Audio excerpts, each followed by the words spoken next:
ಈ CCB raid ಸ್ವಪ್ರೇರಣೆಯಿಂದ ಎಲ್ಲ ನಾನೇ ಮಾಡಿಸಿದೆ.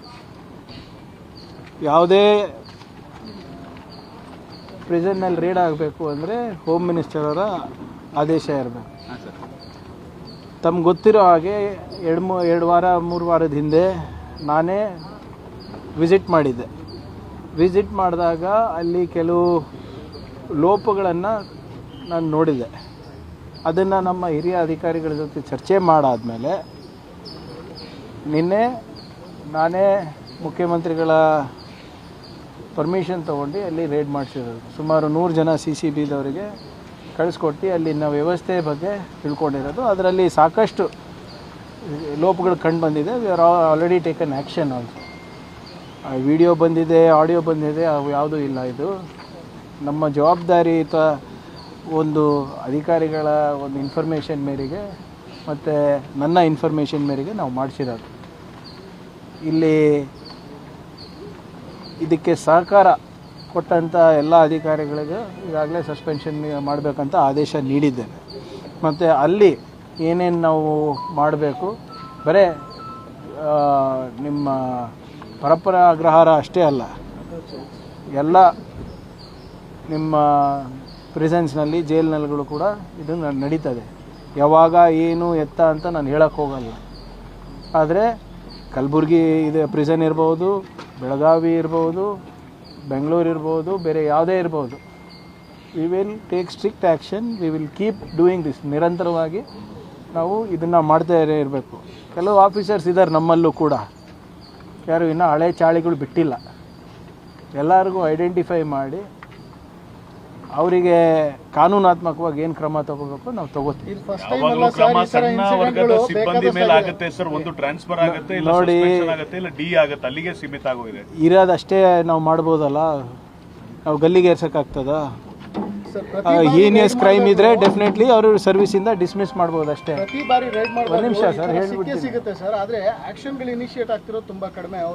ಈಗ ನೋಡಿ ಇವರೇ, ನಾನು ಈ ಖಾತೆ ತೊಗೊಂಡು ನಮಗೆ ಜವಾಬ್ದಾರಿ ಕೊಟ್ಟು 1.5-2 ತಿಂಗಳಾಗಿದೆ.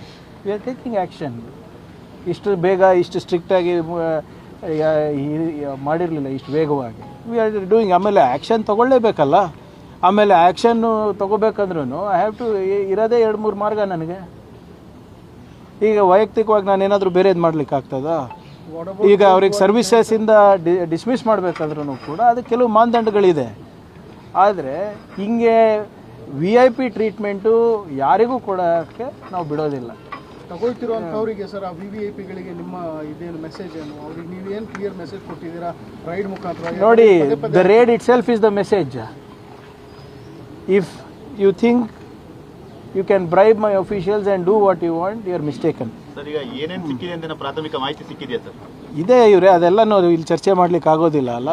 ಅದರಲ್ಲಿ ಯಾವ ಮೊಬೈಲ್ ಸಿಕ್ಕಿದೆ, ಯಾರ ಹತ್ರ ಪೆನ್ ಡ್ರೈವ್ ಸಿಕ್ಕಿದೆ, ಯಾರ್ದು ನೋಟ್ಬುಕ್ ಸಿಕ್ಕಿದೆ, ಅವೆಲ್ಲನೂ ಕೂಡ ಗೌಪ್ಯವಾಗಿ ಇಡಬೇಕಾಗ್ತದೆ. ಅದೆಲ್ಲನೂ ಕೂಡ ನಾವು ಸಮಯ ಬಂದಾಗ ತಿಳಿಸ್ತೀವಿ. ಇನ್ನು ಅದು ಸ್ವಲ್ಪ ಮಾಜರನ ಆಗಲಿ. ಎಲ್ಲ ನಾಳೆಯಿಂದ ಅಸೆಂಬ್ಲಿ ಸ್ಟಾರ್ಟ್ ಆಗ್ತಿದೆ ಸರ್. ನೀವು ಪೋರ್ಟ್ಫೋಲಿಯೋ ಅಲೋಕೇಶನ್ ಒಬ್ಬೊಬ್ರು ಸರ್, ನೀವು ಜೈಲಿಂದ ಸೀದಾ ಕ್ಯಾಬಿನೆಟ್ಗೆ ಹೋದ್ರಿ. ಪ್ರಜ್ವಲ್ ರೇವಣ್ಣ ಬ್ಯಾರಕ್ಕಲ್ಲಿ ಮೊಬೈಲ್ ಪೆನ್ ಡ್ರೈವ್ ಸಿಕ್ಕಿರೋದು, ಅದಕ್ಕೆ ಮಧ್ಯಾಹ್ನದೊಳಗಡೆ ನಾವು ವರದಿ ಕೊಡಬೇಕು ಅನ್ನೋದು. ಇಲ್ಲ, I don't want to hurry up anything. ಇವಾಗ ಸಿಕ್ಕಿದೆ, ಯಾರಿಂದ ಒಳಗೋಯ್ತು, ಯಾರಲ್ಲಿ ಸಹಕಾರ ಮಾಡ್ತಾ ಇದ್ದಾರೆ, ಯಾವ ರೀತಿ ಸಹಕಾರ ಮಾಡ್ತಾ ಇದ್ದಾರೆ, ಅದೆಲ್ಲ ಗೊತ್ತಾಗಬೇಕಲ್ಲ.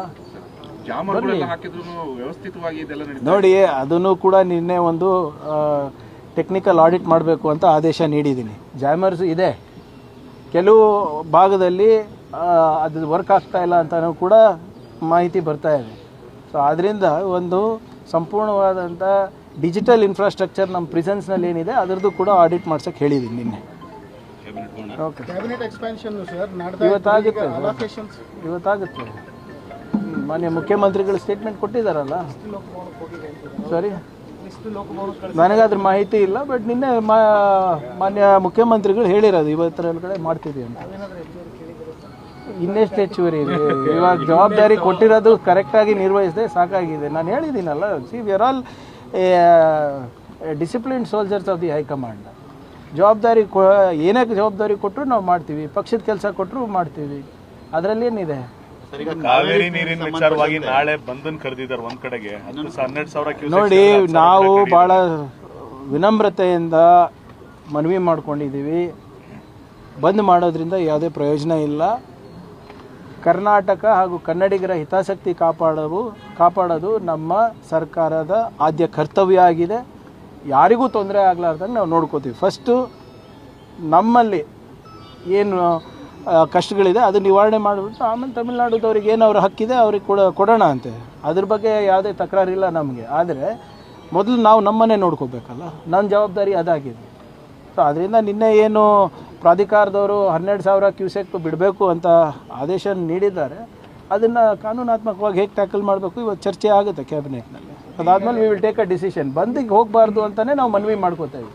ಸಾಕಷ್ಟು ಸಣ್ಣ ಪುಟ್ಟ ಜನರಿಗೆ, ವ್ಯಾಪಾರಿಗಳಿಗೆಲ್ಲ ಅನಾನುಕೂಲ ಆಗುತ್ತೆ. ಆಮೇಲೆ ಇಶ್ಯೂ ಭಾಳ ದೊಡ್ಡದಿದ್ರೆ ನೀವು ಮಾಡಿ, ತೊಂದರೆ ಇಲ್ಲ. ಆದರೆ ಇದನ್ನು ನಿವಾರಣೆ ಮಾಡಲಿಕ್ಕೆ ನಾವು ಪ್ರಯತ್ನ ಮಾಡ್ತಾ ಇದ್ದೀವಲ್ಲ. ಸರ್ಕಾರದ ಸ್ಪಂದನೆ ಇಲ್ಲ ಅಂದರೆ ನೀವು ಇಂಥ ಮಾರ್ಗಗಳನ್ನು ಉಪಯೋಗ ಮಾಡಿ. ಕಾನೂನಾತ್ಮಕವಾಗಿರ್ಬೋದು, ಸಂವಿಧಾನಿಕವಾಗಿ ನಿಮ್ಮ ಹಕ್ಕಿದೆ. ಆದರೆ ಯಾವಾಗ ನಿಮ್ಮ ಸರ್ಕಾರ ಅಧಿಕಾರದಲ್ಲಿದೆ, ನಿಮ್ಮ ಅಹವಾಲಿಗೆ ಸ್ಪಂದನೆ ಸಿಗ್ತಾ ಇದೆ, ಇದು ಮಾಡೋದು ಸರಿಯಲ್ಲ ಅಂತ ಅಷ್ಟೇ. ನಾವು ಸರಿ, ಸೀನ್ ಆಫ್ ಕ್ರೈಮ್ ಆಫೀಸರ್ಸ್ ಒಂದಿಷ್ಟು ಜನ ಎಲ್ಲ ನಿಮ್ಮ ಹಿಂದೆನೇ ಇದ್ದಾರೆ, ಅವರೇ ಹೇಳ್ತಾ ಇರೋದಾಗಿ.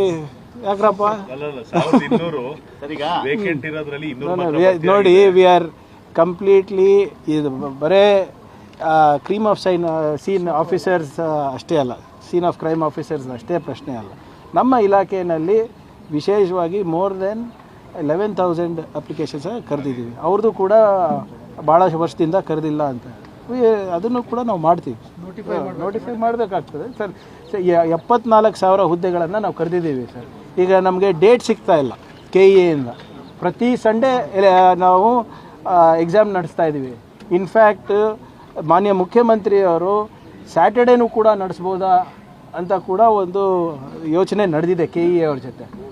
ಸೊ ನಮ್ಮ ಯುವಕರಿಗೆ ಉದ್ಯೋಗ ಅವಕಾಶ ವಿಶೇಷವಾಗಿ ಸರ್ಕಾರದಲ್ಲಿ ಕೊಡಿಸುವ ಒಂದು ಏನು ನಮ್ಮ ಉದ್ದೇಶ ಇದೆ, ಅದನ್ನು ಈಡೇರಿಸುವ ಪ್ರಾಮಾಣಿಕ ಪ್ರಯತ್ನ ನಡೆದಿದೆ ಇದರಲ್ಲಿ, including scene of crime officers. ಆರ್ಥಿಕತೆ ಸಮಸ್ಯೆ ಏನಾದರೂ ಇದೆ ಸರ್? ಕೆಲವೊಂದು ಹುದ್ದೆಗಳು ಪೋಸ್ಟ್ಪೋನ್ ಆಗ್ತಿರೋದು ಆರ್ಥಿಕ ಇಲಾಖೆಗೆ ಹೋಗಿ ಇಲ್ಲ ಅಪ್ರೂವ್ಡ್ ಆಗಿದೆ. ಅಂದರೆ 74,000 ಪೋಸ್ಟು FD ಅಪ್ರೂವಲ್ ಆಗಿದೆ ಅದು. ಆಮೇಲೆ ಕಲ್ಯಾಣ ಕರ್ನಾಟಕ ಭಾಗದಲ್ಲಿ ಕೂಡ ಯಾವುದೇ ನಮ್ಗೆ ಅಪ್ರೂವಲ್ಲೂ ಬೇಕಾಗಿಲ್ಲ, 80% ಕರಿಬೇಕು ಅಂತ